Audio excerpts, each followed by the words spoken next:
नमस्कार. मी नीलाक्षी काळेसालके. मातृगंधच्या सणांच्या गोष्टीमध्ये आपण ऐकणार आहोत रमजान ईद. मुसलमान धर्मीयांची कालगणना चांद्रमानानुसार असते. त्यातला रमजानचा महिना हा मुसलमान लोकांसाठी उपवासाचा असतो. प्रेषित मोहम्मदांचे कुराण लिखाणाचे काम या दिवशी पूर्ण झाले असे मानले जाते. या महिन्यात शुक्ल प्रतिपदेच्या चंद्रदर्शनाने रोजे सुरू होतात आणि शव्वाल या 10व्या महिन्यातील चंद्रदर्शनाने संपतात.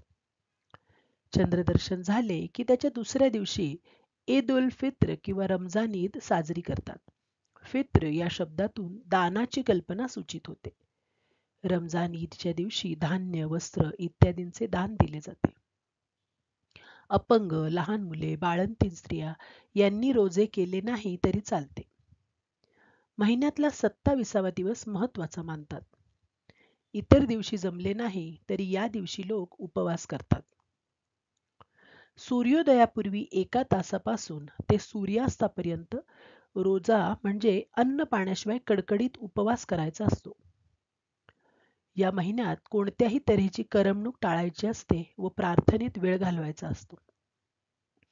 रोजांसंबंधी पैगंबरांनी असे म्हटले आहे की रोजे ठेवणाऱ्यांनी असत्याचा त्याग केला नसेल तर त्याने खाणे पिणे सोडले असले तरी परमेश्वराच्या दृष्टीने त्याला कवडीचीही किंमत नाही.